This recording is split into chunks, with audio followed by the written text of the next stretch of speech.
Hello everyone. In the last video we made the neon sign and light strip effects. Today we will make some additional animation effects based on it. As we can see in the level, it can move in one direction or in two directions at the same time.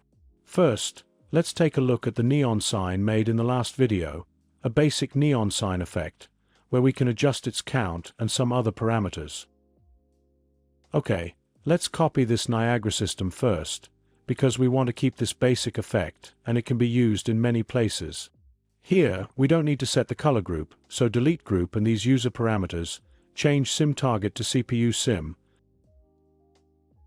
then add a new module, rename it red color, get particle position and particle attribute reader.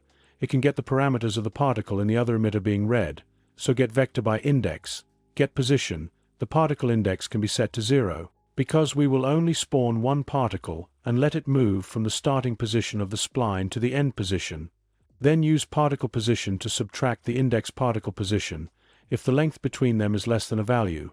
Okay, set this value, distance. If it is true, we will output the read particle color, get color by index. If it is false, let the particle keep the original color, and finally output it to the particle color. Okay, this is done.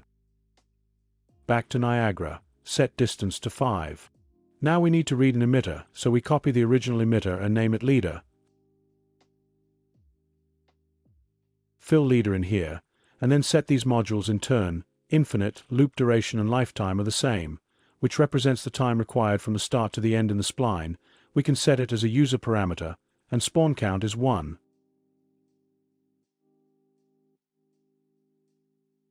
The color is set to a random color. Enable kill particles in the particle update, and use the curve to replace index 0 to 1, which means that this particle will move from the start position of the spline to the end position. Okay, delete read color, we don't need it, add scale color, RGB set to 10. That's it. Now we can open the blueprint, find Niagara, and replace it with the effect we just created. Okay, it can work. The particle will read the green color, we can adjust its count a little more, and also adjust the spline to set its shape, so that it will be more like a neon sign.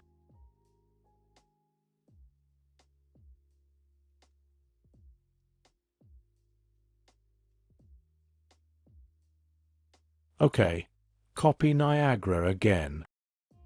Next, we need to make two particles move on a spline from different directions.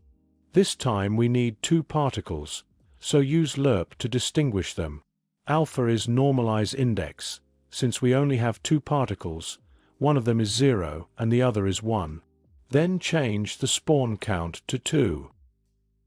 Curve A can go from 1 to 0, which means that the particle will move from the end position of the spline to the starting position. Curve B is the opposite, 0 to 1. Okay, let's open the blueprint and take a look. Now we can see that there are two particles moving, but we can only read the color of one particle, so we have to make some modifications to this module.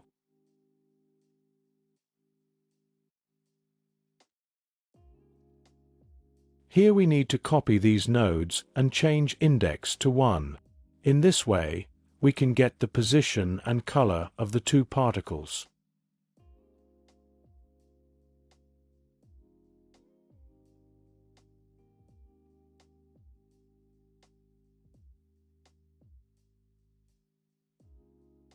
Now, add map set. Add two colors here, local color 1 and color 2.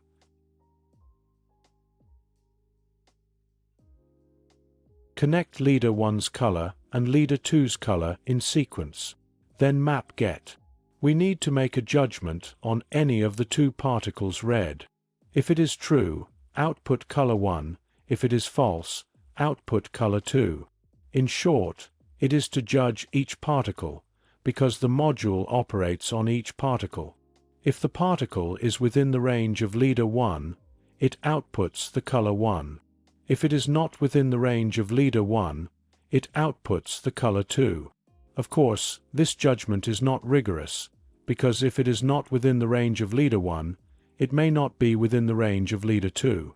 At this time, the color of the particle itself should be output, so we have to make another judgment using logic or connect the bool of the two leaders.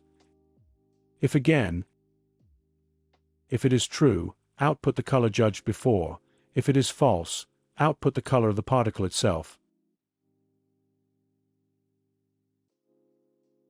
Okay, in simple terms, when we have determined through the previous judgment that the particle is not in the range of leader 1, now we use or to know whether the particle is in the range of leader 2.